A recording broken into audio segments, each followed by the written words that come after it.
Welcome back to Babble and Bond. Today I'm going over how crying contributes to your child's future use of language. This is part 2 of a video series, so if you're interested in this age range and teaching your child how to acquire building blocks for language, then keep watching. Crying is the very first way that your baby communicates with you, and it's nature's way of enabling your baby to climb the language development ladder. Even though they aren't using full words yet, those cries are little seeds and they're being encouraged to grow as the baby cries. I will explain this further, but I also want to say that that doesn't mean I want you to just leave your baby to cry and say, oh, well, it's part of language development. Absolutely respond to your baby however you see fit. I know that my baby's crying caused me a lot of distress, and so I never really let her cry, and that did not hinder her. Do as you see fit. You are mom or dad. You know absolutely what your baby needs the best. But babies cry to communicate with us, and it's definitely a part of acquiring sounds in order to support language later on. There are theories about the types of cries that babies have, and they've been broken down into 4 different types of cries. The first cry is the pain cry, which sounds like a super sharp cry followed by almost an inability to breathe. There's just a lack of breath and then more sharp crying. That is when your baby is definitely in pain. Listen when your baby gets shots if you are a vaccinating parent, and you will know exactly what that pain cry sounds like. The next type of cry is the discomfort cry, and this type of cry sounds kind of whiny, almost like a fake cry, and it doesn't stop once you pick your baby up. The hunger cry is a cry that is low pitched, but it rises and falls with a rhythm. And so it usually gets louder and the baby just can't be calmed down because they're so hungry. And so you know that that's the hunger cry when you give them a bottle and they stop. And the last cry is the tired cry, which is kind of soft like a moaning, and it's kind of rhythmic. Newborn babies are virtually silent aside from crying because they haven't learned any other sounds yet. Crying noises are comprised of vowel sounds. If you break it down, they just sound like vowel sounds that babies are using over and over and in different order. These vowel sounds will change around 10 to 12 weeks old, and you'll start to hear different ahs and ers put together when kids are playing on the mat and not just in cries. But in general, the newborn is pretty silent aside from their cries. Here are the ways that you can help nurture your child's language development by playing a few games using the early vowel sounds that they acquire through cries. When you are playing these games with your child, I want you to remember to have them facing you and to be close enough that they can see you. The key with these games that I'm going to tell you about is to play them over and over so that your child gets super familiar with them. So your baby will learn a noise paired with an action or a game, and eventually when they get older, they'll start to imitate you or fill in the blank with that noise. So I want you to play these games again and again until they've established some sort of familiarity with the game and the way that it goes.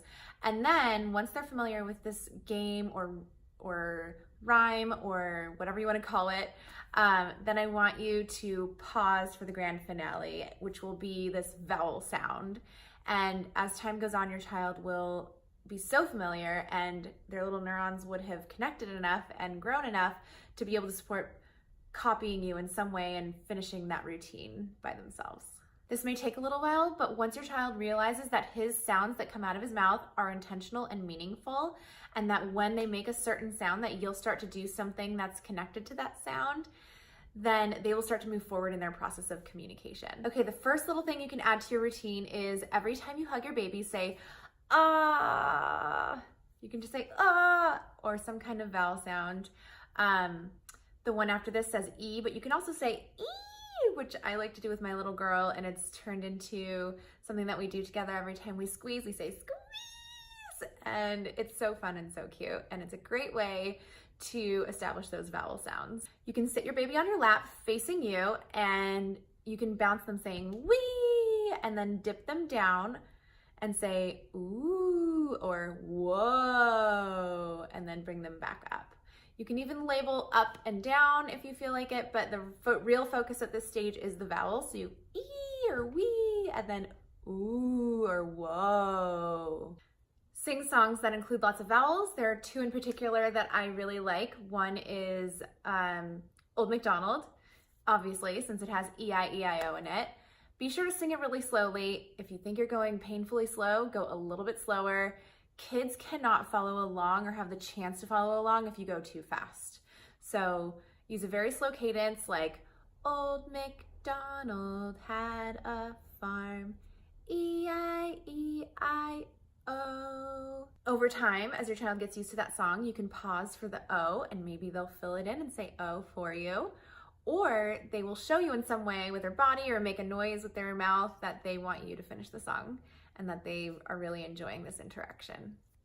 Another song I really like is Row, Row, Row Your Boat. And I have an alternated version of this. Maybe you've heard of it, maybe not, but it goes like this. And you should definitely be rowing your kids' arms and get them as involved as possible. So row, row, row your boat gently down the stream. If you see a crocodile, close your eyes and scream, ah! That one's a really fun one. Kids really love it. Be sure to cover their eyes too and then make the face when you uncover them, ah! Using songs like this doesn't only help build your child's vowel sound repertoire, but it also helps them develop more vocabulary and really helps them develop their listening skills. Another one that kids seem to really love is to put something on your head and to sneeze it off your head. So you can put, in true Halloween fashion, a skeleton arm on your head and say, choo! Kids think it's hilarious. As time goes on, your baby will be using these vowel sounds more often and in more variation, and it's really important that you really appear interested in what they're saying and as though what they're saying has value and meaning. And so when your child is goo-goo-gawing at you, you have to say something like, really? Tell me more. Really? And then what? Oh my goodness. By doing this, you're encouraging them to say more and showing them that communication is very valuable. That concludes today's video. I hope you found this super helpful as you continue to provide your baby with the most high quality language environment possible. Remember, you are your child's best and most valuable resource when it comes to learning to communicate. Until next time, you can follow me at Babble and Bond on Instagram, where I like to post charts and elaborate on my YouTube videos about ways that you can support your child at every age and stage. See you next time.